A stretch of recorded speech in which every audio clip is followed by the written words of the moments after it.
comment est-ce que quand t'es petit à 3 ans et demi tu veux être gardien? Vorne fest, Gintia, Schuss abgelenkt. Wie bitte? Schwieriger Ball, tolle Athletik und Koordination. Vous savez, dans la vie, il y a déjà des choses, comme j'ai dit avant, beaucoup plus graves que ça. Certes, ça fait chier de pas jouer. Je le dis cache, ça fait chier. Mais c'est comme ça, c'est le football.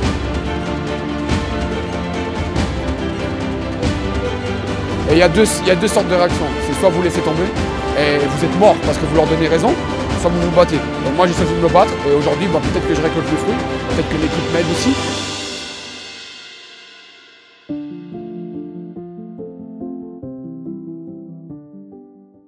Kevin, merci d'être là. Bon, merci à toi de l'invitation, c'est un plaisir. Ça me fait super plaisir que tu sois là ce soir. Ça faisait longtemps que je voulais avoir une petite conversation avec toi. Voilà, un peu plus, si on peut dire formel, je sais pas. Mais on en pourrait tout cas, dire ça ça me fait comme plaisir. ça, ouais. On pourrait dire ça comme ça. Qu'est-ce qui t'a poussé toi à devenir footballeur? Alors je pense déjà de base, ça doit venir de mon papa, parce qu'il a été footballeur, en plus il a été gardien, donc je pense comme on dit souvent, c'est dans les gènes. Et c'est vrai que dès le plus jeune âge, en fait, j'ai pu aller voir ses matchs et c'est vrai que j'ai apprécié. Et j'ai pu commencer tôt. Parce qu'il jouait où à l'époque? Il jouait à Cossonay à l'époque, donc le village où j'habitais. Et puis justement, on allait voir les matchs. Et puis moi, je me suis tout de suite intéressé à ça. Donc je pense que c'est grâce à lui, à mon enfance aussi, avoir toujours un ballon entre les pieds ou entre les mains. Et puis, comme on le sait tous, c'est un sport qui est populaire au niveau de la population. Donc on a tous, quasiment tous essayé d'y jouer. Ton père, il était aussi gardien du coup? Mon père était aussi gardien, ouais. Ouais, il a fait ses jeunes à Cressier, ensuite il était à Renan, il a fait un match de Ligue nationale B qu'on appelait avant, donc deuxième division. Puis ensuite après, il a avec le travail et tout, il a un peu descendu au niveau des niveaux. Puis il a joué, il a fini à Cossonay, et puis c'est vrai que c'est là où je l'ai vu le plus jouer et je m'en rappelle le plus. Et toi, qu'est-ce qui t'a poussé à devenir gardien? C'est vrai que c'est pas commun, c'est un poste difficile, je pense, celui où tu as le plus de pression, je pense. Ouais, déjà la première chose, quand j'étais petit, j'étais un petit peu gros, donc j'avais grave la flemme de courir. Donc je pense que je me suis mis tout de suite devant le but pour ça. Puis ensuite, non, comme je disais, je pense que mon papa, c'était un peu mon exemple quand j'étais petit. Bon, ça l'est toujours aujourd'hui, mais c'était un peu mon exemple.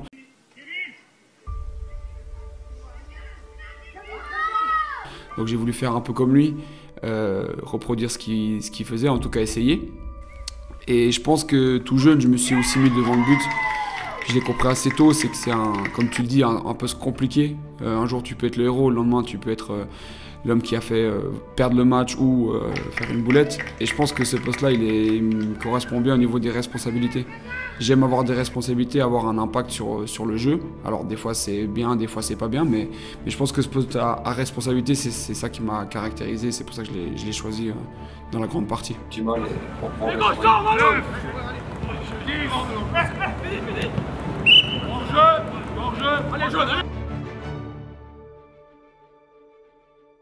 Donc au début, toi, t'es formé, du coup, tu commences au FC Cossonay, c'est ça? Exactement, ouais, il y avait un mouvement junior, FC Venoche ça s'appelait, et j'ai commencé là-bas à l'école de foot. J'avais 3 ans et demi, 4 ans je crois, donc j'ai commencé tôt.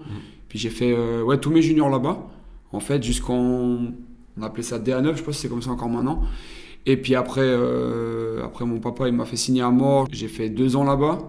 Puis ensuite, je suis rentré au Team Vaud, j'ai eu la chance de rentrer au Team Vaud au moins de 14. Et puis j'ai fait toute la filière Team Vaud jusqu'à la première équipe. Au-delà d'être une passion à la base, c'est à quel moment que tu te dis, que tu comprends vite que tu veux faire ça de ta vie? Est-ce qu'il y a un moment charnière? Ce sera pour Guerreiro, une tête et l'intervention de Kevin Martin qui empêche le 3-0. De nouveau, ça faudra forcément... Je pense comme beaucoup de jeunes, on rêve de faire ce métier-là parce que c'est beau, tu le vois à la télé, patati patata, les joueurs, etc. Mais je pense pas que c'est venu à cet âge-là. Je pensais pas que je voulais faire footballeur. J'ai pas de moment marquant précisément, mais je pense que je me rappelle d'une fois, j'avais fait ramasse-balle pour Lausanne Sport, et puis à l'époque pour nous, même aujourd'hui, je pense pour les jeunes, c'est quelque chose d'exceptionnel. Et puis ça m'a tout de suite marqué, et quand j'ai vu le gardien jouer, je me suis dit ouais, j'ai envie de faire ça devant autant de monde, pouvoir pas vivre de ma passion, parce que je comprenais pas encore le fait d'être payé pour faire ça, mais de pouvoir jouer devant autant de monde et en fait vivre les émotions que j'ai vécues en faisant ramasse-balle. Et je me suis dit ouais, si je les vis comme ça, j'ose même pas imaginer comment c'est si je suis sur le terrain en fait. Puis c'est vrai que quand tu rentres à Lausanne, c'est une autre structure, c'est plus professionnel, c'est plus respectueux, tu dois faire beaucoup de travail et tu sens déjà qu'il y a un peu cette concurrence là. Et là, t'as senti que t'avais quand même des capacités pour être gardien. Tu t'es dit ok, là j'arrive à Lausanne. Je pense qu'au début, tu as un petit peu d'appréhension. Ouais. Est-ce que tu te rends compte très vite que bah ouais, en fait, t'es bon là-dedans. Doulin et la réponse de Kevin Martin. C'est Goularson et ça revient encore une fois dans la surface pour casser encore un arrêt de Kevin Martin. Ça va si vite. Déjà de pouvoir être sélectionné comme entre guillemets dans les 2 voire 3 meilleurs gardiens de la région de Lausanne, parce que quand tu rentres en 14, tu as 2-3 gardiens, tu te dis déjà voilà, tu as quelque chose en plus que d'autres gardiens. Après, moi je pense que je l'ai vécu d'une autre manière, parce que la première année que j'étais à Lausanne, on appelait ça double passeport, c'était que je pouvais jouer avec une autre équipe.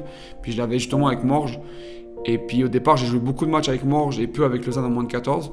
Et je pense que mine de rien, ça m'a fait du bien parce qu'en fait, je jouais. Je n'étais pas assis sur le banc et je jouais pas en fait. Et je pense que ça m'a beaucoup aidé. Puis c'est vrai qu'après, on arrivait en moins de 15. Et là, j'ai senti que le coach, il me faisait un peu plus confiance. Moi aussi, je me sentais mieux. Je connaissais les coéquipiers, comme tu disais. Toi, je viens d'un village, c'était compliqué. Tu arrives dans un club on va dire de ville. Moi, tout bêtement, tu vois, mes parents m'amenaient à l'entraînement. Les jeunes qui habitaient sur Lausanne, ils prenaient le bus. Moi, je prenais jamais le bus. Tu vois, quand t'es jeune, même quand tu vas à l'école, tu prends un bus qui t'amène devant l'école. Là, des fois, tu devais prendre différents bus et tout. Et moi, j'étais pas capable de le faire. Enfin, capable. Je l'avais jamais fait. Donc, c'est une autre maturité de ces personnes-là. Moi, je viens d'un petit village, personne ne me connaît. Et puis, au fil des années, c'est vrai que tu fais plus connaissance. Tu te rends compte que tes coéquipiers, ils te considèrent maintenant comme leur gardien, en fait. Leur joueur de l'équipe. Vraiment partie prenante de l'équipe, quoi. Exactement, tu arrives, tu sens que les coéquipiers, ils t'ont jugé entre guillemets, mais ils ont regardé un peu comment t'étais pendant une année parce qu'ils connaissaient pas avant. Et puis tu te sens plus en confiance en fait, puis ça t'aide à t'intégrer dans l'équipe, à aussi faire des bonnes prestations. Les coachs aussi m'ont bien aidé par rapport à cet accompagnement-là.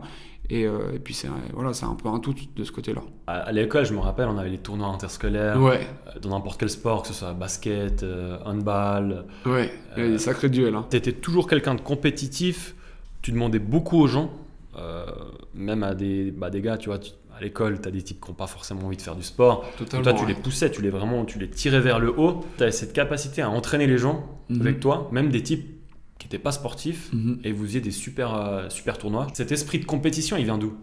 T'arrives à expliquer ou? Ça, c'est une bonne question. C'est une bonne question. Mais je dirais de base, quand je suis arrivé à Lausanne, j'ai tout de suite et très vite compris. Alors, bon, papa, il m'a beaucoup aidé par rapport à ça parce qu'il connaissait aussi la structure. Mais j'ai très vite compris qu'en fait, là, les gens qui étaient, entre guillemets, à mon poste, ils allaient tout faire pour prendre ma place. Et je pense que cette gagne, je l'avais déjà quand j'étais petit, mais pas aussi développée. Puis j'ai compris surtout qu'à cet âge-là, il fallait que je bosse beaucoup, plus que les autres, pour pouvoir gagner ma place. Et puis pour revenir sur le fait que cette envie de gagner tout le temps, aussi d'entraîner, comme tu dis, les gens. En fait, tu peux faire ce que tu as envie dans tous les sports collectifs qu'il y a. Certes, il y a la performance individuelle, donc ta propre performance, mais ta performance individuelle, elle va influencer le match, mais à un niveau qui est faible. Si tes coéquipiers autour de toi, ils peuvent pas te voir ou ils ont pas envie de se battre pour toi, tu gagneras pas le match parce que tu es à 11 contre 11 et c'est pas un joueur qui fera la différence. Et je pense que c'est venu de là un peu, cette prise de conscience que malgré tout ce qu'on pourrait faire, en fait, tu peux pas le faire tout seul. Il y a des choses que tu peux, mais d'autres pas. Et ça, je pense que d'influencer sur un résultat ou sur une performance, tu peux pas le faire tout seul. En partie, oui, mais pas totalement. Et je pense que ça vient un peu de cette partie-là, en fait, cette gagne que j'ai eue et aussi l'entourage que j'avais où on était, en fait... Oui, on voulait gagner, mais il y avait toujours du respect. C'était un petit peu le duel entre les potes. Comme si tu te rappelles quand vous faisait les tournois de foot à l'école, de basket, n'importe quoi. C'était toujours un peu... on voulait pas être les stars du collège, mais tu voulais que les gens ils disent « Ouais, Brian Moulin, il a gagné le tournoi, Kevin, il a gagné le tournoi. » Et fait ainsi de suite, en fait. Puis c'était une petite motivation en plus que j'avais, puis que je pense que beaucoup de gens avaient aussi au niveau de ces tournois à l'école. Est-ce que ça t'a apporté aussi préjudice? Ça a été mal vu, en disant « Ah non, il nous demande trop. Ouais, mais c'est bien que tu poses la question parce que c'est vrai que on a discuté plusieurs fois avec différentes personnes et il y a beaucoup de gens qui me disaient qu'au premier abord, ils avaient l'impression que j'étais une personne un peu, on va dire, arrogante, fermée sur moi-même, qui voulait pas trop parler aux gens. Et je pense que ça a dû me porter préjudice par rapport à ça, par rapport au premier avis, parce que tu sais comment c'est, tu vois une personne, c'est tout de suite les premières secondes qui comptent. Et je pense que ça a dû me péjorer un petit peu par rapport à ça. Mais je pense, à contrario, ça m'a permis en fait de m'intégrer, si on parle que du football, de vite m'intégrer dans ce monde-là qui était Lausanne Sport. Où autant les joueurs que les coachs, ils veulent que le joueur, alors je dis pas que tu rentres sur un terrain et tu veux perdre, c'est pas ça. Mais la manière dont j'étais, en fait, j'étais très exigeant avec moi-même parce que je pense que mon papa, même s'il savait que j'avais des coachs, il était exigeant avec moi. J'avais le droit à un débriefing après les matchs ou autre. Il était très exigeant avec moi-même. Il a été dur avec toi des fois? Il a été dur, oui, mais toujours dans le respect, mais il a été dur. Et j'ai eu la chance aujourd'hui je me rends compte de la chance que j'ai eue, c'est qu'il a été franc avec moi. Il m'a jamais dit droit dans les yeux, t'es le meilleur du monde, et comme un papa pourrait faire parce qu'il n'a pas de recul par rapport à la situation de son fils. Et je pense que le fait qu'il ait... Toi, t'avais l'avantage en fait que ton père il connaissait vraiment bien le foot. Il connaissait parfaitement le monde du football. Donc en fait il te disait cache les choses et c'est ce qui te faisait grandir. Exactement. Quoi. Il a su en fait trouver les mots et gérer les situations dans lesquelles j'étais pour pouvoir me faire comprendre que le monde du football c'est un monde qui est compliqué. C'est un monde qui est compliqué. Et puis je pense que en fait cette exigence que j'avais envers moi-même, j'ai essayé de la transmettre à mes coéquipiers. Et je pense qu'avec, comme dans tout dans la vie, avec des gens ça s'est passé, avec d'autres un peu moins. Mais je pense que ça m'a plus porté, on va dire, du positif que du négatif sur la globalité de ma situation et de mes exigences à moi en fait, que je mettais à ma propre prestation et à la prestation de mes coéquipiers. C'est quoi le sacrifice, enfin le plus gros sacrifice que tu as dû faire? Quelque chose qui a été dur, qui t'a fait entre guillemets souffrir mais grandir? Un fait marquant, ça a été ma 3e année au gymnase. C'est ce qui a été ouf, c'est qu'en fait... Moi, j'ai fait mes 3 années en gymnase. Bien sûr, j'ai eu la chance d'avoir des allègements pour pouvoir aller au football. Et c'est vrai que sur ma dernière année, en fait, je suis en moins de 21, je crois. Et je vais m'entraîner une fois par semaine avec la première équipe pour les entraînements de gardien, une fois par semaine. Ça se passe super bien. Et c'est vrai que là, autant le coach des gardiens que le coach de l'équipe, il me demande de venir tous les jours. Donc, pour un petit anecdote sur le programme, en gros, c'est tous les jours entraînement le matin et voire 1 à 2 fois par semaine où on double, donc on fait matin après-midi. Donc ça me permettait pas d'avoir beaucoup de temps pour aller au cours. Puis en fait, ça me pousse à faire quoi? Ça me pousse à pas aller au cours. Et je fais 6 mois où en fait, je pense que même mes parents ils sont pas au courant que j'ai pas au cours. Honnêtement, parce que j'ai passé l'âge de faire signer l'agenda et ces choses-là. À Noël, on arrive au bulletin, on va dire, semestriel et c'est catastrophe. C'est catastrophe, j'ai 5 points négatifs, j'ai 3 branches principales en dessous de la moyenne. Donc en fait, le problème qu'il y avait, c'est que j'ai pris la responsabilité de ne pas aller au cours, mais j'ai pas pris la responsabilité de rattraper les cours que je faisais pas en fait. Je reçois le bulletin à la maison, mes parents ils tombent dessus. Et je pense comme tout enfant qui a des mauvaises notes, il l'a peut-être pas dit. Et en fait, mon père se rend compte de mes résultats catastrophes. Et en fait, il me fait prendre conscience que si je continue comme ça, en fait, je vais droit dans le mur. Et oui, le foot, c'est important, mais la partie apprentissage ou études, c'est aussi important pour avoir un avenir après le football. Et donc, il me resserre la vis. Et moi-même, je prends une énorme claque, en fait, dans la gueule par rapport à ça. Et donc, je me dis, voilà, il me reste 6 mois pour remonter la pente. Et ce que je fais, c'est que je discute avec mes professeurs et on trouve le moyen qu'on te la pose de midi et 2 quand je reviens à l'entraînement. En fait, les profs, pour ça que je dis j'ai de la chance, ils prennent le temps sur leur pause de midi pour pouvoir me faire des appuis. Ça, c'est incroyable, ça, quand même. C'est incroyable. Pour ça que c'est peut-être jamais arrivé dans... C'est peut-être jamais arrivé, et surtout qu'en fait, je ne l'ai pas fait de la bonne manière. C'est que je ne leur ai pas demandé avant, c'est que je leur ai demandé au moment où ça n'allait pas. Ouais.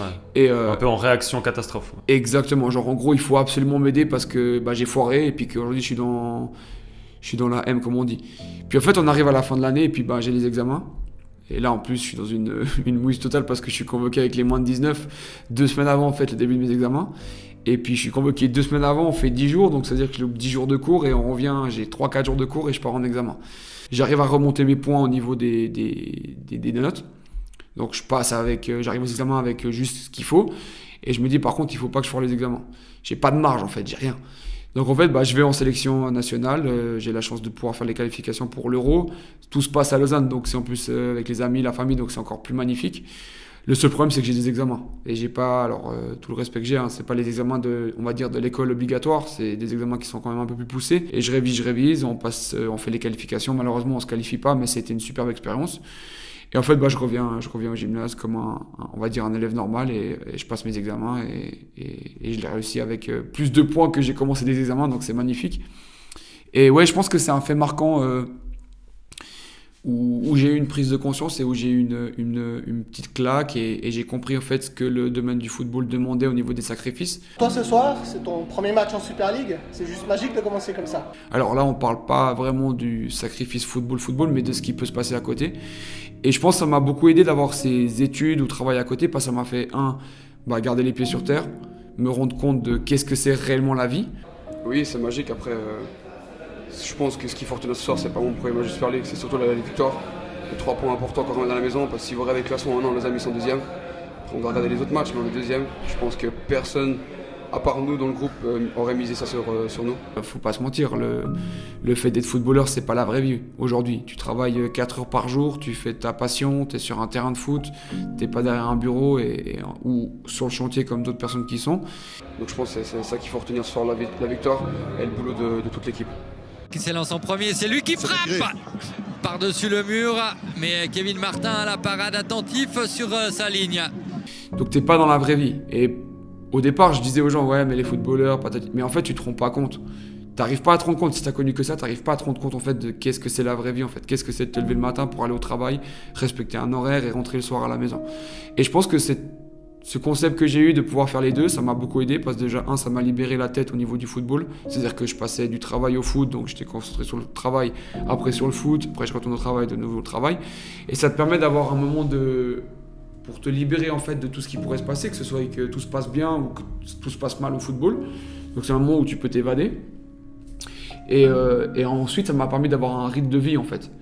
Parce que oui, on s'entraîne le matin, mais l'après-midi, tu fais quoi ? Il y a des gens qui vont jouer à la PlayStation, d'autres qui vont peut-être faire des cours, mais la plupart du temps, tu fais quasiment rien. Donc tu rentres dans une routine un petit peu de je mange, je fais une sieste, ce qui est important pour récupérer. Mais après, tu dois, je pense, avoir quelque chose pour sortir de chez toi ou une activité.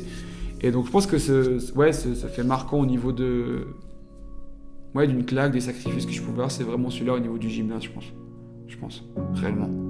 C'est celui qui m'a fait prendre conscience.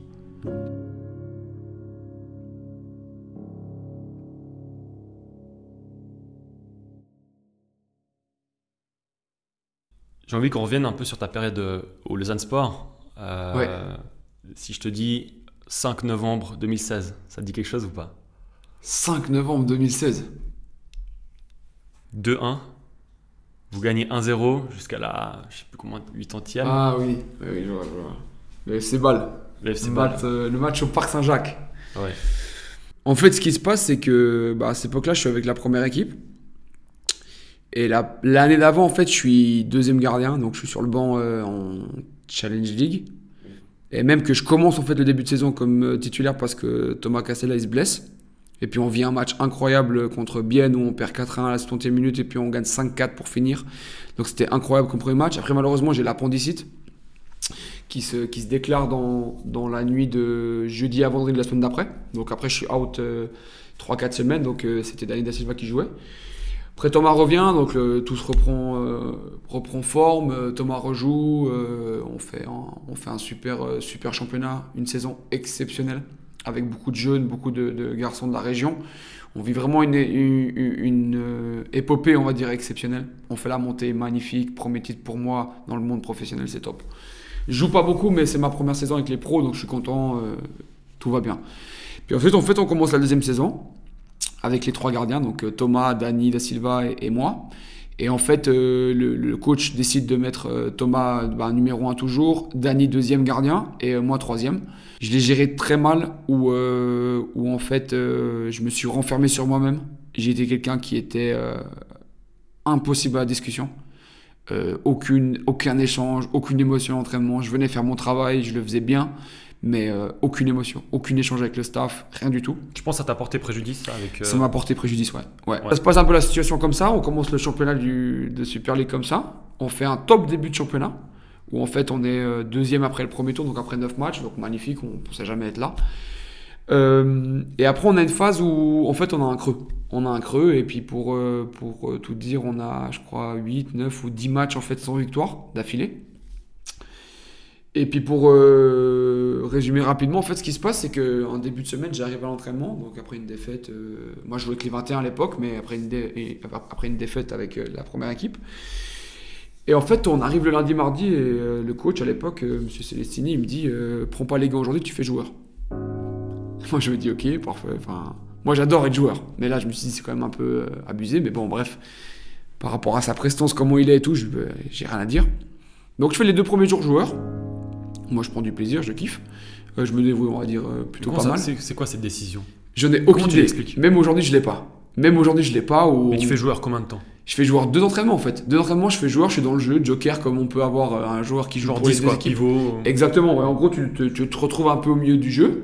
Tu as un chasuble d'une autre couleur que tes deux autres équipes. Puis en fait, les deux équipes peuvent jouer avec toi et tu dois leur rendre la balle. Tu défends pas par contre, mais tu joues qu'avec l'équipe et la balle. Alors, je fais 2 jours comme ça. Puis on arrive le mercredi, le mercredi, on faisait toujours une phase tactique. Et en fait, là, je vois quoi? Je vois que le coach, il me dit, tu vas aller là-bas, avec l'équipe là-bas. Je regarde l'équipe, c'est un peu l'équipe titulaire. Et puis d'habitude, moi, je le faisais jamais, ça. J'étais toujours avec l'équipe, en guillemets, remplaçante et en tournée. Des fois, j'allais avec l'équipe plus ou moins titulaire, mais sur la fin du jeu, par exemple. Puis, moi, sans me poser de questions, plus que ça, je joue avec cette fois les mains et puis aussi les pieds, mais plus avec les mains. Tout se passe bien pour moi. On finit la séance, j'ai pas de discussion. Et on arrive le jeudi. Le jeudi, c'est un peu plus cool down. Tu sors, tu fais un peu une mouche avec les pieds, peu de foot tennis, un peu de finition. Donc là, il n'y a aucun élément qui pourrait dire je vais jouer ou pas jouer. Et on jouait le samedi, il me semble, contre le FC Sion. Donc on arrive le vendredi à l'entraînement, le vendredi matin. Et là, je vois qu'il me met avec l'équipe titulaire. Et moi, je me dis, mais c'est quoi ce délire? Je dis, j'ai commencé la semaine, j'étais joueur. Donc je vois qu'il met avec l'équipe titulaire, donc on fait l'aspect tactique avec l'équipe, et là tu sais plus ou moins à quasiment tous les postes qui va jouer. On fait ça et on finit par des coups de pied arrêtés. Et les coups de pied arrêtés, normalement, c'est toujours le gardien qui joue, qui va avec l'équipe titulaire. Donc on fait la partie tactique, donc moi je commence, après on tourne les gardiens comme d'habitude, et on arrive à la partie coup de pied arrêté, puis là le coach il me dit, Kevin, tu vas dans les buts. Donc il me met dans les buts avec l'équipe titulaire. Moi, je comprends pas. Donc je fais les coups de pied arrêtés et tout, tac, je rentre à la maison, tranquillou. Et en fait, arrive le samedi en fait, et on me dit, écoute, ce soir tu vas jouer. Et moi je regarde le coach, et je dis, enfin coach des gardiens, je dis pardon. Il me dit ouais, le coach a décidé de te faire jouer, c'est le moment pour toi, tu vas jouer contre Sion, c'est samedi soir. Moi comme un dingue, je deviens fou. Enfin bref, on joue, on arrive au match, donc. Il se passe quoi à ce moment dans ta tête quand en fait, je me rends pas compte. Tu dis quoi? Je me rends pas compte en fait. Grosse pression qui s'installe tout de suite ou pas forcément? En fait, sur le moment, j'ai pas de pression. J'ai un peu, mais je me rends pas compte en fait de ce qui se passe. Je me rends pas du compte parce que je me dis, avec le recul, je me dis purée, mais il y a 7 jours, je joue avec les 21, on gagnait 4-2 contre Martigny. Et aujourd'hui, on me dit je vais jouer contre Sion devant 6-7 000 personnes, le derby. Et en fait, je me rends pas compte. Je me rends pas compte. Donc on me dit ça, donc moi je vais au match, j'arrive. Tous les joueurs déjà, ils sont. C'est là qu'est le paradoxe un petit peu du monde du football, c'est que quasiment toute l'équipe, elle est super contente pour moi, parce que voilà, pendant la semaine, je m'entraîne bien. Alors oui, je suis froid avec les gens, mais je m'entraîne vraiment top. Et en fait, j'arrive, on fait la collation avec l'équipe, on se prépare pour le match.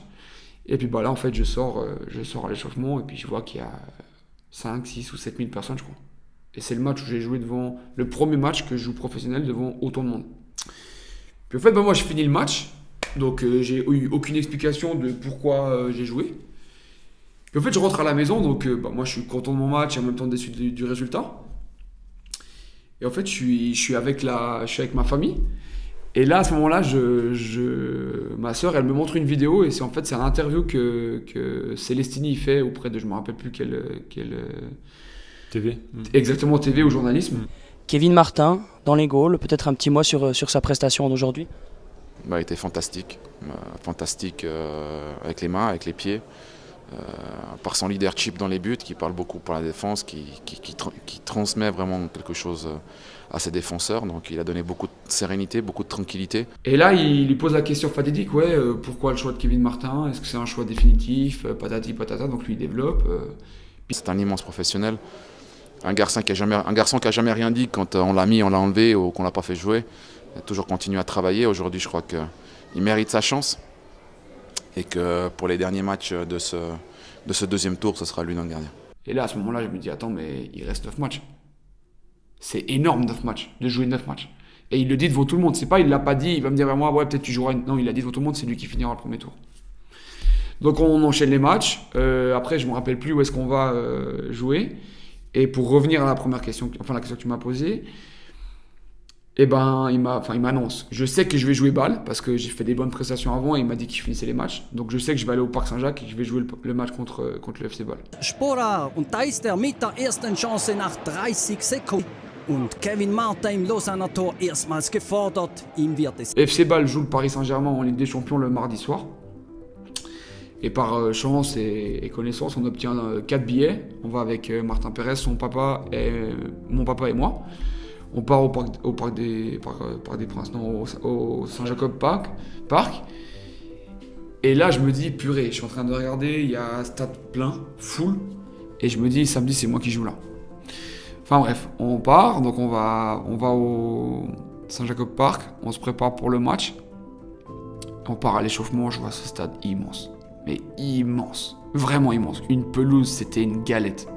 Lang und Kevin Martin auf gutem Weg, das beste Spiel seiner noch jungen Karriere zu bestreiten. Là, on retourne au vestiaire. Et Célestini, il est là dans le vestiaire et il me dit t'es prêt à jouer? Et je dis ouais. Il me dit t'as peur? Je dis un peu. Il me dit t'as raison, c'est normal. Il me dit profite de ce moment-là. Donc on fait comme les deux colonnes pour rentrer sur le terrain dans le couloir. Et là j'ai des joueurs de. À l'époque il y avait Delgado. Ouais, Delgado qui est là. Un joueur incroyable. Il y avait Lang, Steven Lang. Il y avait Vaslik au goal. Qui est parti après à Séville. Un mec incroyable, on parlera un peu de ça après.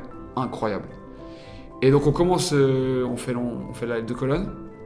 Et de ce moment-là... Est-ce qu'il y avait encore Xhaka? Non, il était déjà à Arsenal. Non, il était déjà Arsenal. Il y avait Granit, il y avait Taulant. Ouais, il y avait Taulant. Et en fait, du moment où on rentre sur le terrain, juste que je sois dans mon but, donc il y a un moment, hein, parce qu'après tu serres les mains des gens et tout, blackout total. Tu te rappelles pas de ce moment? Je pourrais pas te dire qu'est-ce que j'ai fait, où j'ai regardé, rien. Blackout. Le seul souvenir que je me rappelle, c'est que je commence à marcher dans le couloir, et au moment où je suis dans mon but, et le coup de sifflet est retenti. Je sais pas pourquoi, je pourrais pas l'expliquer, mais ça a été comme ça.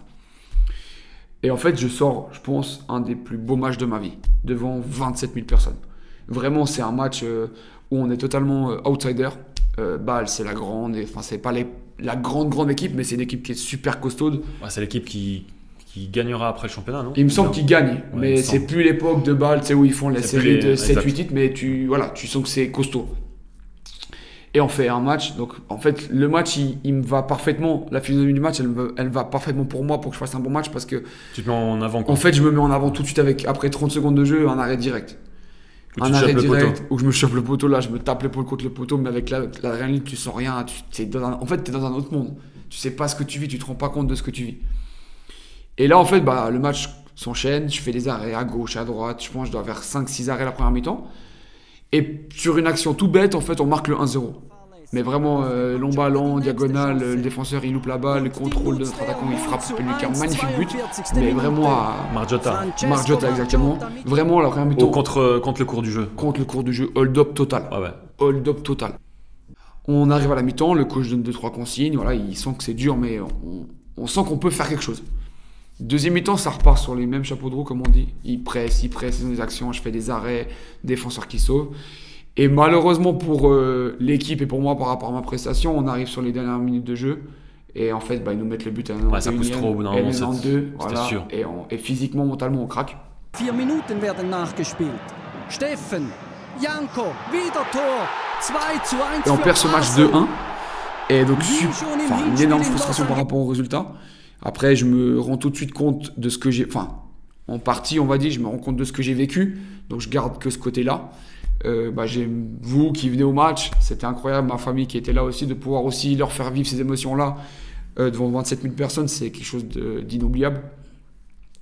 Et en fait, on finit le match. Donc, moi, je vais au vestiaire. Et là... Là, tu as une discussion avec Vaslik, non? Avec Vaslik, ouais. Il y a Vaslik qui est sur le terrain et qui me dit on se voit dans le couloir là-bas. Je dis ouais, il n'y a pas de problème. On parle on parle en anglais. Et moi je rentre, je vais saluer mes parents, les potes et tout, on discute un peu, je rentre et en fait il m'attend là. Et il me dit en anglais, il me dit ouais on peut échanger les maillots. Et moi je lui dis je veux bien mais je peux pas te donner le mien. Il me dit pourquoi? Je dis en fait je viens de monter, je suis 3e, j'ai que un maillot en fait parce qu'ils m'ont pas fait plus et si je te donne en fait le match prochain je peux pas le jouer. Il me dit ok je comprends et tout, pas de problème. Et là à ce moment là il y a le coach qui nous appelle donc il me demande de venir au vestiaire. Donc moi je lui dis ouais je reviens après. Je vais au vestiaire. Le coach, il fait la théorie un peu d'après-match, voilà, là. Et en fait, Vaslik, je pense qu'il a peut-être pas le temps d'attendre. En fait, il toque au vestiaire. Le coach, il ouvre la porte. Et Vaslik, il lui dit en anglais à Célestine, voilà, c'est le maillot pour Kevin. Dites-lui qu'il a fait un top match, que franchement, c'était incroyable de le voir jouer. Et en fait, Célestine, il prend le maillot. Il m'amène le maillot, il me donne le maillot, il me dit, ouais, tu le mérites. Et en fait, voilà un petit peu l'anecdote sur la fin du match de Bâle. Puis après ce match, Lausanne connaît une période quand même difficile. Et en football, très mauvaise opération du Lausanne Sport qui s'est incliné 3-2 face à Lucerne. Pourtant, l'enjeu de cette partie était important, notamment en vue d'une place européenne, même si le championnat de Super League est encore long. Laurent Bastardeau, le moins qu'on puisse dire, c'est que les Vaudois traversent une période de doute depuis le début de ce mois. Ils ont bien tenté de relever la tête. En vain, ça n'a pas fonctionné comme espéré dans les rangs du Lausanne Sport. Non, clairement, cette défaite est même mortifiante pour les protégés de Fabio Celestini qui avait fait le plus dur en menant 2-0 après 60 minutes et surtout en proposant un jeu tout en mouvement qui a plutôt fatigué les Lucernois jusque-là. Dès lors, et c'est peut-être là leur tort, les Vaudois se sont sentis à l'abri, maîtres du jeu. Ils ont dès lors lâché quelque peu, offrant des opportunités à l'adversaire. C'est donc dans un climat plutôt délétère que ce match a tourné. 3 buts lucernois dans la dernière partie de la rencontre, dont 2 de l'inusable Marco Schnevely et un penalty sifflé dans les arrêts de jeu. Toi, super compliqué. Tu la vis comment cette période? L'équipe, elle la vit comment? Alors, l'équipe, on la vit pas bien. Parce qu'on fait une série de 14 matchs sans victoire, très compliqué. Surtout par rapport à notre début de saison, en fait, on n'arrive pas à sortir de cette spirale négative, en fait. Alors que vous jouez pas si mal que ça. Non, on joue bien. Au contraire, on joue très bien même. C'est juste que manque d'expérience, manque de maturité sur certains matchs qui font que les détails, ça compte, même les plus infimes, et puis ça nous fait basculer le match, pas pour nous, mais contre nous. Et personnellement, je le vis pas du tout comme l'équipe. Pourquoi? Parce que c'est inattendu pour moi. Et en fait, je me rends pas compte de ce que je vis. Et je profite de chaque moment, en fait, chaque match que je peux jouer, comme si c'était le dernier. Et je pense que ça a été la bonne philosophie parce que j'ai pu faire des bonnes prestations. Alors oui, on a pris des buts, oui, on a perdu des matchs. On n'a pas gagné de match, à part le match de Vaduz là-bas où on fait 1-1. Mais en fait, je le vis d'une autre manière. Mais totalement à l'opposé de l'équipe. Ah, tu prends tout ce qui est... Exactement. Tout ce que tu peux prendre, quoi. Et en fait, alors, quand je suis à l'intérieur de l'équipe, je le vis mal parce qu'on perd. On fait pas de points. Mais individuellement, quand je revois mes prestations, alors oui, il y avait beaucoup de choses à corriger, on s'entend. Mais dans la globalité, pour l'âge que j'avais, l'expérience que j'avais, fait, je suis content de moi. Je suis content de ce que je fais. Et alors, c'est cette partie-là qui est un peu individualiste dans le monde du football. C'est que oui, c'est collectif, mais tu as la prestation individuelle. T'es obligé au bout d'un moment. Exactement. Et en fait, je retire des points positifs et négatifs de mes prestations. Et en fait, j'avance au fur et à mesure. Et je me prends pas la tête à me poser la question est-ce que le coach va me faire jouer le prochain match parce qu'on a tout perdu? Non. Je fais mes matchs. J'avance, je prends tout ce que je peux prendre, je prends l'expérience et en fait le mot en fait c'est que je kiffe chaque match. Alors oui, avec moindre mesure par rapport aux résultats, mais par rapport à être sur le terrain. De me dire purée aujourd'hui Kev, tu vas jouer Sion, tu vas jouer Bâle, tu vas jouer IB, tu vas jouer Lucerne, incroyable. Vraiment des moments inoubliables que je pourrais jamais en fait oublier en fait.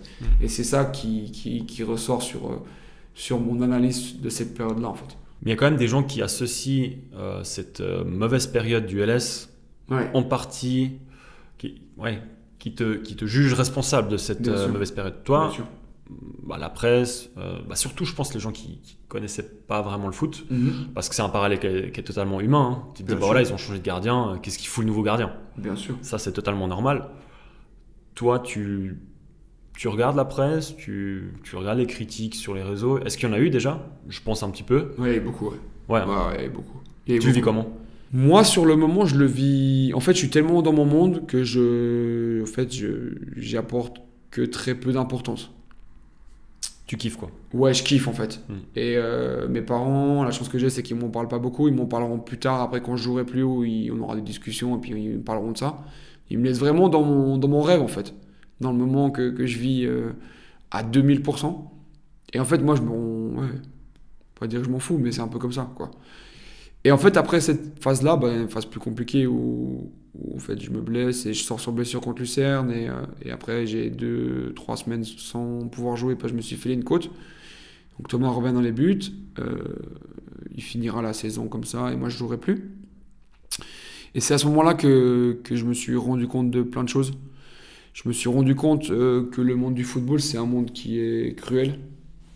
Comme on le disait avant par rapport aux responsabilités, où tu peux être le héros d'un soir et on va dire un petit peu, pour être honnête, le bouffon d'un autre soir. Et à ce moment-là, je me rends compte que c'est dur en fait le football. Et que le poste de gardien de but, il est encore plus dur que ce que je pensais.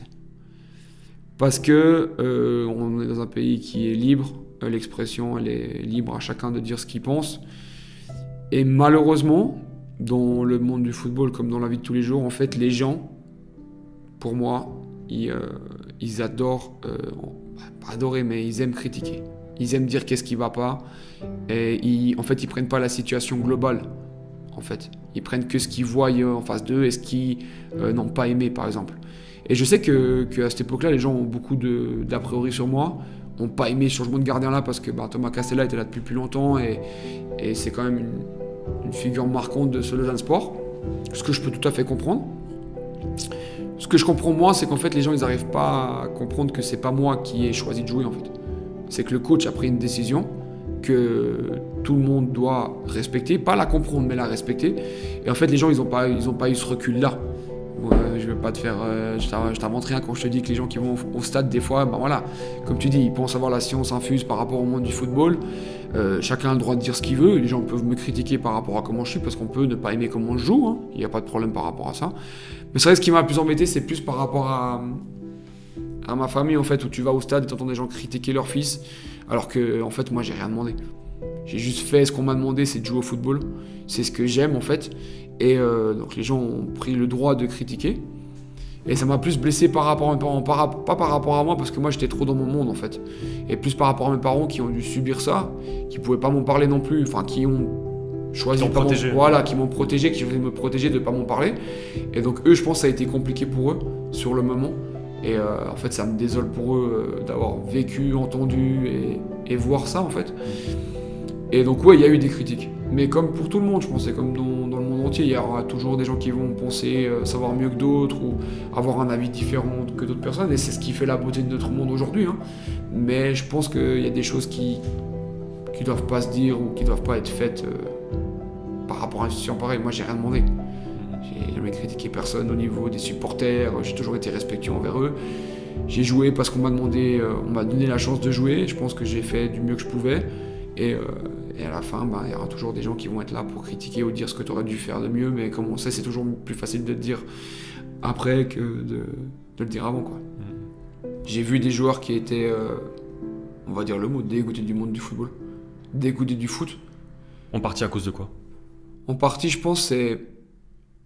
La charge, la pression, la demande. Je dirais que c'est... Aujourd'hui, le monde, que ce soit football ou autre sport... Souvent plutôt on va dire collectif parce que ça englobe de mettre quelqu'un d'autre à ta place par exemple. Je pense que le monde du football aujourd'hui, il prend pas en compte l'être humain. Le sentiment qu'un être humain peut avoir, la réaction qu'un être humain peut avoir, les envies et les pensées qu'un être humain peut avoir. Aujourd'hui, on est dans un monde, je parlerai que du monde du football, où si t'es pas bon, on prendra l'autre pour le mettre à ta place. Mais l'être humain, il a des sentiments. Il a des réactions par rapport à ça. Et ces réactions, elles ne sont pas gérées par le staff, ou très peu, ou pas de la bonne manière, parce qu'ils ne peuvent pas gérer cas par cas. Ils ont une trentaine de joueurs à gérer. Et eux, ce qu'il leur faut, c'est que le 11 de base, il soit performant. Donc ça, je peux le concevoir. Mais par contre, ce que je ne peux pas concevoir, c'est qu'on mette quelque chose, qu'on ne mette rien en place pour pouvoir aider ces gens-là dans des situations compliquées, à leur faire sortir de cette zone, on va dire un peu grise, noire, où c'est compliqué, où toi-même, surtout quand tu es jeune, tu vas te poser la question, mais pourquoi ? Pourquoi moi ? Le coach, il m'aime pas, mais pourquoi il m'aime pas ? Alors que concrètement, c'est pas qu'il t'aime peut-être pas, c'est juste qu'aujourd'hui, tu n'es peut-être pas à la hauteur des prestations qu'il demande, et tu n'as pas, toi, le recul, quand tu es jeune, de dire, ouais, là, j'ai pas été bon, c'est normal qu'il me sorte. Cette partie-là, en fait, de gestion d'émotions, chez les jeunes, même chez les moins jeunes, il y en a des plus âgés qui n'arrivent pas à le gérer, mais c'est quelque chose qui dépasse les compétences d'un papa, d'une maman, d'un meilleur ami, même d'une femme, de tout en fait. Et je pense que maintenant ça se développe, et c'est bien, je suis content, parce que ça aide aussi les jeunes. Mais je pense que c'est, à l'époque où j'étais, c'était tabou. Et ces choses-là, en fait, elles doivent être données à des gens qui ont des compétences pour ça. De pouvoir gérer un cas d'une personne qui est pas bien, ou qui comprend pas le choix, ou qui analyse pas la situation de la meilleure des manières.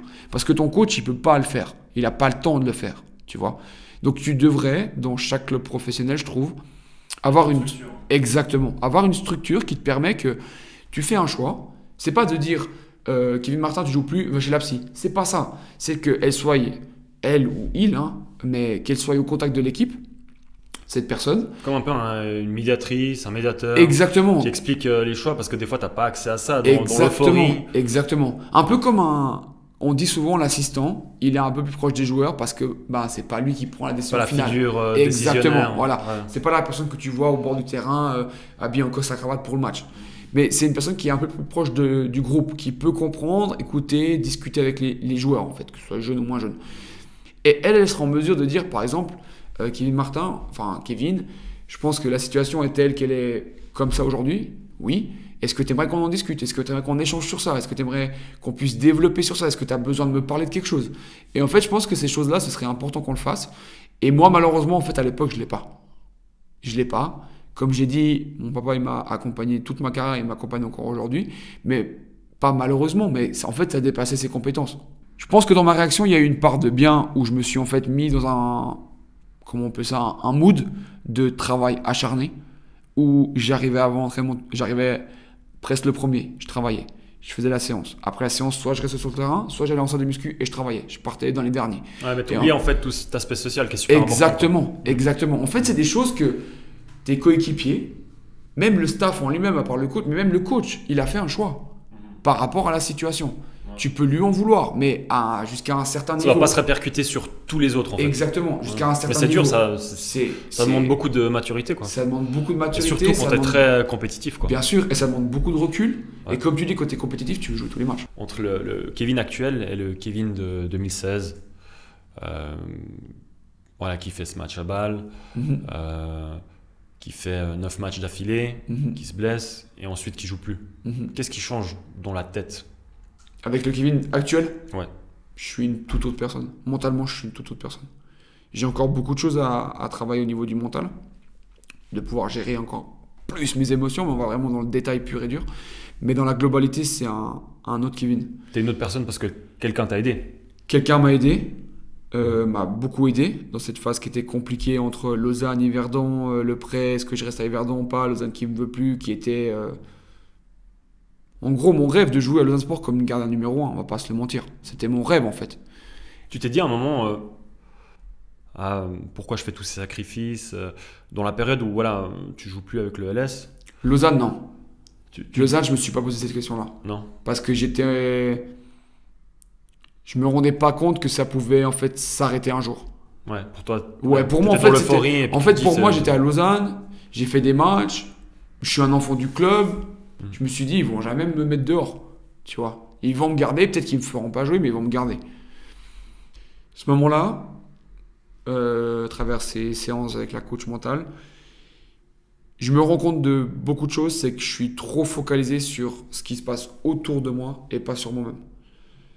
Et la chose que je vais sortir de cette expérience-là, c'est qu'aujourd'hui, j'ai compris pour le monde du football, pour le monde du travail, pour ma propre vie à moi, pour ma vie de famille, pour tout ce que tu vas vivre dans la vie, c'est qu'il faut que tu te focalises et que tu gardes ton énergie et ton état d'esprit sur ce que toi, tu peux maîtriser. Ce que moi, je peux maîtriser aujourd'hui, c'est mes performances sur le terrain. C'est d'être bon, c'est d'être régulier dans mon travail, ma discipline, d'être focus, d'avoir une bonne relation avec ma femme, de plein de choses. Ça, je peux maîtriser. Ce que je peux ne pas maîtriser, c'est de savoir si le coach va me faire jouer ou pas.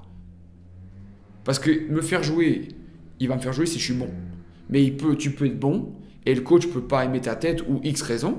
Il y a plein de choses. Il faut pas chercher pourquoi en fait. Des fois, il n'y a pas de réponse. Il n'y a pas de réponse. Et en fait, tu vas perdre ton temps, ton énergie. À chercher des réponses que tu n'as pas. Exactement. Et que tu n'auras jamais en fait. Parce qu'il y aura peut-être, il y aura peut-être des réponses, mais peut-être pas. Et si tu fais tout ce travail-là si tu te prends autant la tête pour ne pas avoir de réponse, ça sert à rien. En fait, tu vas rien influencer. Tu vas influencer, en fait, limite, tu vas donner raison au coach de ne pas t'avoir fait jouer par rapport à ta réaction. Et là, vraiment, le point essentiel que c'est ça.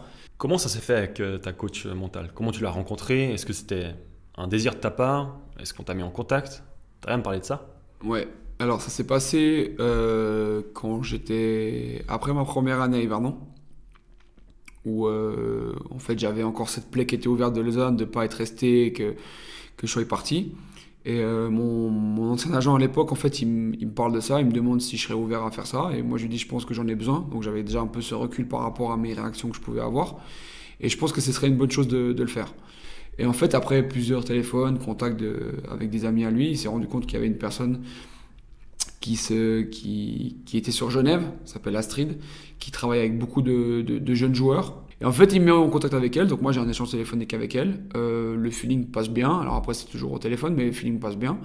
Et en fait, je prends la décision de prendre rendez-vous avec elle pour faire une séance, comme on est là les deux à discuter de moi un peu, de mon ressenti, de voir un peu dans quel état d'esprit j'étais. Puis elle a su en fait trouver les mots et surtout réagir de la bonne manière par rapport à comment moi j'ai développé les choses. Donc en fait ça s'est passé très très simplement, un super feeling au départ, échangé sur 3-4 séances où on a parlé vraiment de mon vécu, de mes émotions dans différents moments, comment j'ai réagi, mon point de vue par rapport à ça.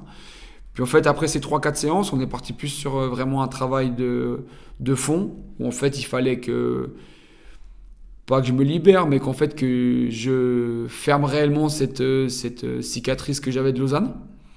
Donc je ne vais pas te mentir, hein, la première séance, quand on a commencé à discuter, j'en ai pleuré. Parce que c'était quelque chose qui était lourd pour moi et en fait j'arrivais pas à l'extérioriser autrement avec mon entourage ou autre, donc c'était compliqué à le garder pour moi, puis c'est vrai que là, tout est sorti. Ça m'a fait beaucoup de bien. En fait, ça fait du bien d'avoir quelqu'un de totalement neutre. Exactement, ouais. Qui connaît pas du tout la situation, en fait. Et qui connaît pas ton passé, en fait. Exactement. Donc, tu vas plus facilement t'ouvrir, je pense. Totalement. Et surtout qui analyse la situation en fonction de ce que toi tu lui racontes. Et en fait, moi, ce que je pense que j'ai bien fait, c'est que j'y croyais déjà que ça pouvait m'aider, donc c'est déjà une bonne chose. Et surtout, c'est qu'en fait, j'y ai été sans vouloir mentir, sans vouloir dire que je suis un joueur modèle, que j'ai tout fait juste et que le club a tout fait faux. Je lui ai dit directement que moi, j'ai eu une mauvaise réaction. Je lui ai dit, je savais que, avec le recul, je sais que j'ai mal réagi. Je me suis renfermé, ces choses-là comme on parlait avant, mais que je voulais en fait évoluer. Et en fait, elle, au fur et à mesure des séances, après on s'est vu, je crois, pendant 3-4 mois, donc 2 fois par mois, soit par vidéoconférence, soit là-bas, qu'elle m'a donné des exercices à faire, des choses banales que tu peux le faire même toi-même, mais que tu ne penses pas à le faire ou que tu n'as pas les compétences pour développer ça. Et en fait, de fil en aiguille, la cicatrice, elle s'est fermée. J'ai passé totalement à autre chose, sans haine ou rancune envers Lausanne. Et j'ai pu, en fait, créer, comme on pourrait dire, un nouveau livre, en fait. Un nouveau livre, Kevin Martin, à Yverdon Sport, avec différents chapitres. Et ça m'a beaucoup aidé dans la gestion de mes émotions, dans comment appréhender des problèmes que je pourrais vivre dans la vie de tous les jours ou dans le monde du football. Et notamment, Yverdon, après, c'est cette montée en Challenge League où ça a été un peu compliqué les 6 premiers mois pour moi, où j'ai senti que j'avais une toute autre réaction, une autre façon de voir les choses, et où là par contre je pense que j'ai réagi d'une bien meilleure manière que je l'ai fait par le passé. Donc je lui dois beaucoup par rapport au temps qu'elle m'a consacré, par rapport aux éléments qu'elle m'a donné pour pouvoir travailler. Et aujourd'hui j'encourage tout jeune joueur, tout joueur moyen au niveau de l'âge à s'entourer des gens comme ça. Tu sens que tu as une certaine responsabilité sociale. Il y a d'une part, toi tu aurais peut-être aimé avoir ça, mais il y a aussi l'autre part où tu te dis, voilà, je suis quand même quelqu'un de connu au sein de la région, je sais qu'il y a des jeunes qui m'admirent pour ma carrière. Tu sens que tu dois redonner ça à la population? Ou bien pas forcément, tu le fais plutôt naturellement parce que t'aimes donner? Non, je pense pas que je sens que je dois rendre quelque chose à la population. Je pense qu'aujourd'hui, comme tu l'as très bien dit, alors je suis pas Ter Stegen, je suis pas Thibaut Courtois, on s'entend. Non, bien sûr, mais tu vis quand même des choses que le commun des mortels, à ton échelle, que le commun des mortels ne vit pas. Totalement. Pas tout le monde joue contre Bâle devant 27 000 personnes. Totalement. Alors bien sûr, il y a différentes échelles, mais c'est vrai que c'est déjà pas la norme, ce que tu as vécu. Non, aujourd'hui j'ai la chance de pouvoir vivre ça. Et de cette chance-là, comme tu le disais bien avant, en fait, j'aimerais le transmettre aux jeunes. Parce qu'en fait, c'est quelque chose qui est... Quand tu es jeune, tu joues au Lausanne Sport, tu vois les joueurs de la première équipe. Alors moi, en tout cas, à l'époque, c'était quasiment impossible de les côtoyer, de pouvoir échanger avec eux, parce que c'était comme ça, la population était comme ça, le monde du football était comme ça. Alors qu'aujourd'hui, moi, et même je vois avec mes camarades, mes collègues de travail, entre guillemets, d'Yverdon Sport, on est beaucoup plus proche des jeunes. On s'entraîne au même endroit, on les salue, des fois, si on a le temps, on passe voir des matchs.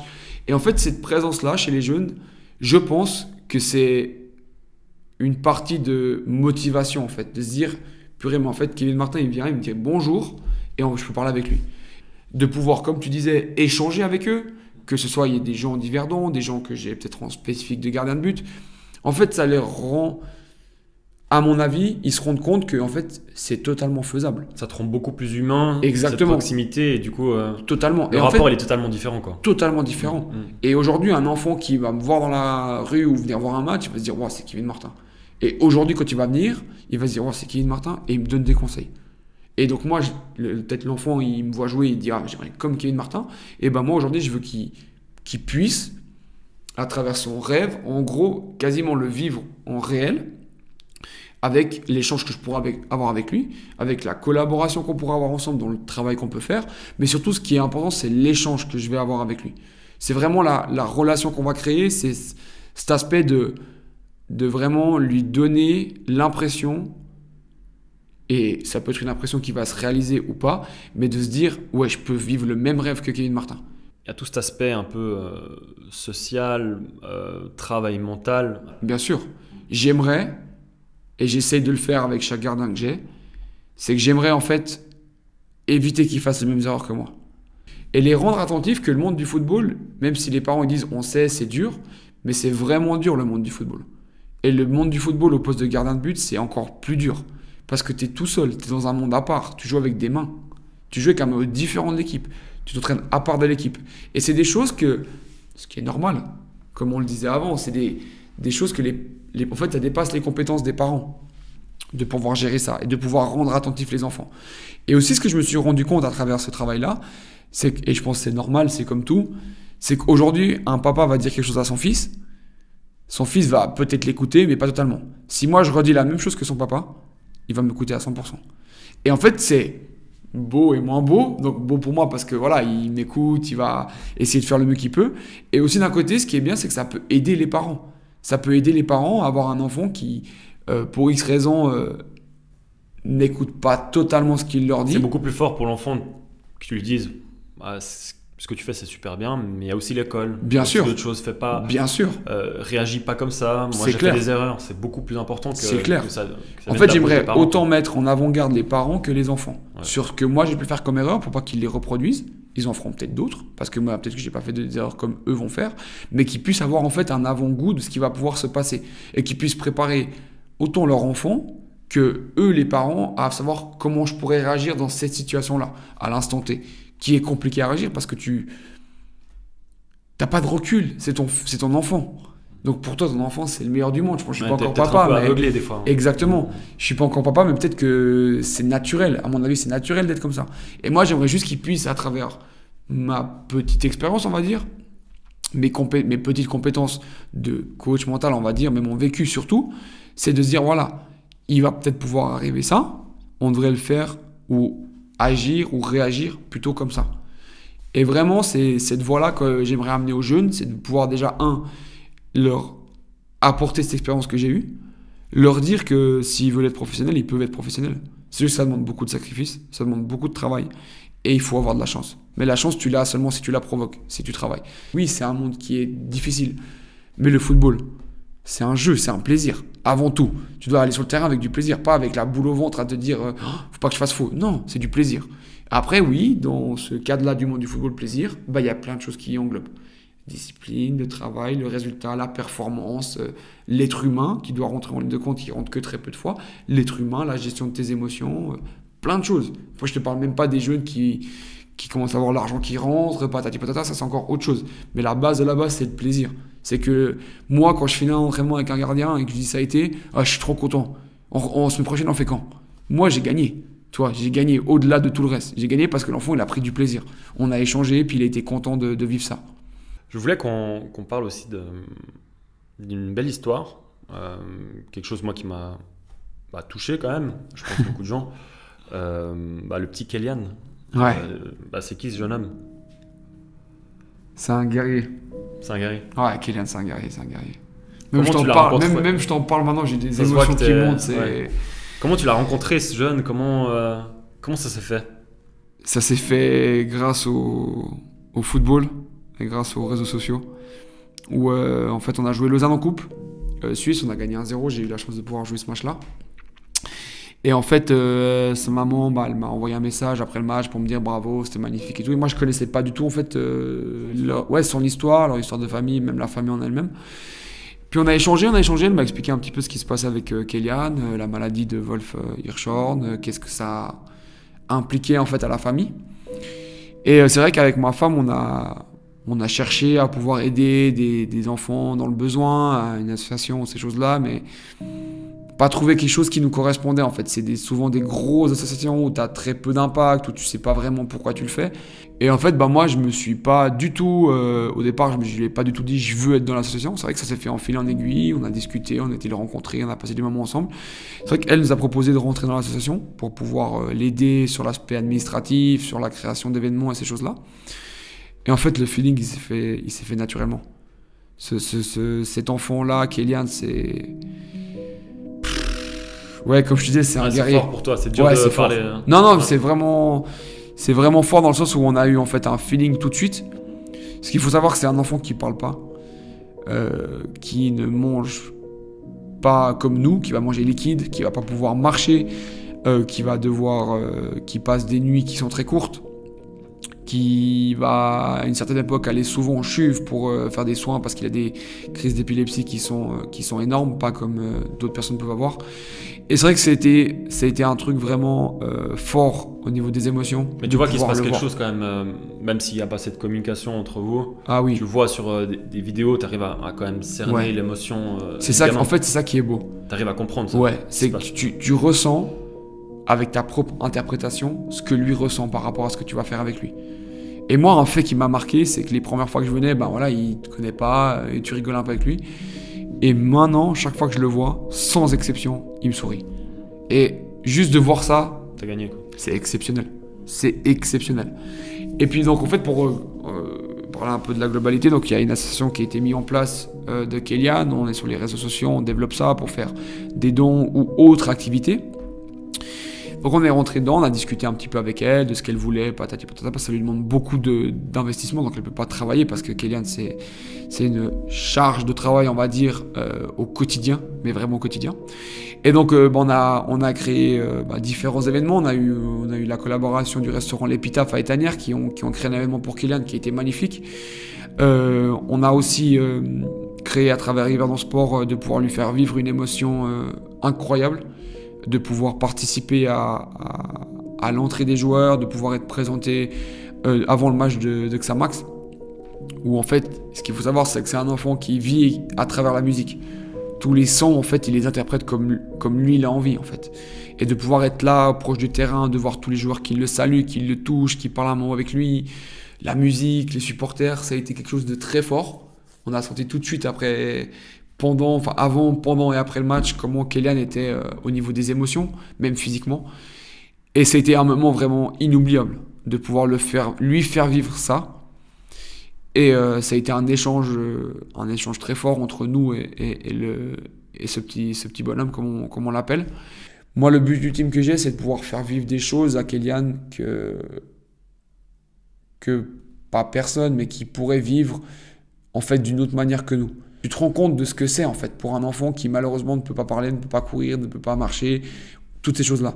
Et en fait de le voir sourire, de voir l'émotion qu'il a à travers ces activités qu'on peut lui donner, en fait comme je te disais avant, tu gagnes tout. Ça n'a même pas de valeur en fait, tellement c'est exceptionnel. Et donc moi le but que j'ai à travers cette association, c'est de pouvoir aider la famille à se développer, aussi à récolter des fonds parce qu'il ne faut pas se cacher. Kélian, c'est aussi des traitements qu'il a besoin. Ça a un coût, c'est pas tout remboursé par l'assurance maladie ou l'AI ou ces choses-là. Donc c'est un coût que les parents doivent sortir et il faut les aider par rapport à ça. Moi mon but ultime c'est de créer en fait un sorte de tournoi comme on appelle populaire où ça va ramener beaucoup de personnes, un tournoi de foot. Et les fonds iront... Et en fait les fonds iront pour la sauce. Mais de pouvoir faire vivre aux gens un bon moment avec des matchs de foot, boire quelque chose, manger quelque chose, passer un bon moment, avoir ces fonds qui vont être récoltés pour l'association de Kélian, par exemple. Nous, on va mettre, vu que, comme on parlait de ça, on va se marier, et nous, on va mettre à disposition durant le mariage, des gens, ils font des cadeaux autant physiques que peut-être monétaires. Nous, on va mettre une somme, un pourcentage de cet argent qu'on va recevoir pour l'association de Kélian parce que ça nous tient à cœur de le faire. C'est une somme d'argent qu'on veut remettre à l'association. Et le but ultime, en fait, pour nous et l'asso, c'est de pouvoir récolter assez de fonds pour créer un camping-car qui soit totalement adapté à un voyage pour que Kélian puisse vivre, se développer là-dedans durant les voyages, de pouvoir voir d'autres choses que la Suisse, parce que malheureusement aujourd'hui, il n'a pas fait beaucoup de pays, mais de pouvoir le faire vivre ça le plus rapidement possible, parce que bien sûr cet enfant-là a une durée de vie qui est amoindrie, comme on dit, à peu près jusqu'à 27-28 ans, donc c'est très court. Ouais, c'est vrai que c'est beau, c'est un super projet, et félicitations. Ouais, quoi. Ouais, merci, enfin, on n'a pas fait encore grand-chose, mais c'est vrai que... On a déjà fait quand même beaucoup pour ce ouais, petit, on a essayé en fait, en tout cas, de pouvoir lui faire vivre des choses exceptionnelles. Tu le disais avant, voilà, ça fait partie des grands projets de la vie. Tu vas te marier. Ouais. Ça, c'est une grosse étape quand même pour toi. Hein. Ouais, c'est une grosse étape. Voilà, mais en même temps naturel, quoi. Parce que... Ouais, c'est une grosse étape parce que, alors, comme on parlait avec ma femme, concrètement, le mariage, c'est pas. Je trouve que l'étape de l'emménagement ou de l'enfant, c'est on va dire, plus important. Parce que ça change ton quotidien. Aujourd'hui, que tu te maries ou pas, t'aimes normalement la personne la même chose si t'es marié ou pas. Mais c'est vrai que c'est une étape que j'ai franchie. Ma femme, ça fait 5 ans, un peu plus de 5 ans que je la connais. Puis c'est vrai que comme tu le dis, ça s'est fait totalement naturellement. Il n'y a pas eu d'obligation, il n'y a pas eu on va dire rien qui était forcé. Tout s'est fait naturellement. Donc aujourd'hui, j'ai la chance de pouvoir me marier avec une femme incroyable qui m'accepte comme je suis et qui prend le monde du football dans sa vie, parce que c'est contraignant. C'est contraignant, ouais, c'est contraignant. Il y a beaucoup de choses à gérer. Et donc j'ai de la chance de l'avoir. Elle me soutient beaucoup, elle me soulage beaucoup, elle m'aide beaucoup, dans les bons comme dans les moments difficiles. Et aujourd'hui, on va vivre ça ensemble avec nos proches, avec toi aussi, la famille, les amis, et ça va être un bon moment, j'espère. Je crois que ce sera les paroles de la fin. Je pense. Merci beaucoup. Franchement, je pense qu'il y aura plein de gens qui vont être super inspirés par tes paroles, par une interview qui est vachement profonde. Hein. Ça se ressent. Ouais, vraiment, ouais. L'émotion, je pense qu'elle se ressent vraiment dans cette pièce, donc je te remercie de t'être ouvert comme ça. Après, voilà, c'est vrai qu'on se connaît depuis très longtemps maintenant, donc c'est peut-être plus facile aussi pour nous de parler de ce genre de choses, mais en tout cas, je suis sûr que plein de gens vont se retrouver dans tes discours. Merci pour tout ce que tu fais pour les gens, ton inspiration, encore une fois, le fait que tu entraînes les gens au quotidien, les plus petits, les gens qui sont dans le besoin. Donc ça, je pense qu'au-delà du domaine du foot, c'est 10 fois plus fort, quoi. Bien sûr. En fait, c'est ça le but, quoi. Totalement. C'est pas combien de matchs de Super League tu auras à ton actif totalement. à la fin de ta carrière, c'est est-ce qu'on se souviendra de toi comme une bonne personne. Je sais que c'est une phrase de bouffonne. Peut-être les gardiens, vous êtes des gars bien. C'est possible, c'est possible. C'était ce que Buffon avait dit une fois qu'il était parti de la Juve. Il voulait qu'on se souvienne de lui comme une bonne personne. Totalement, ouais. Et non pas comme le plus grand gardien italien de tous les temps. Bien sûr, bien sûr. Donc merci encore. Merci à toi, c'était un super échange. Et puis plein de succès pour la fin de cette saison. Merci beaucoup. Jouer la montée avec Yverdon. Ouais, on va essayer d'aller au bout. Sprint final, 7 matchs. Magnifique.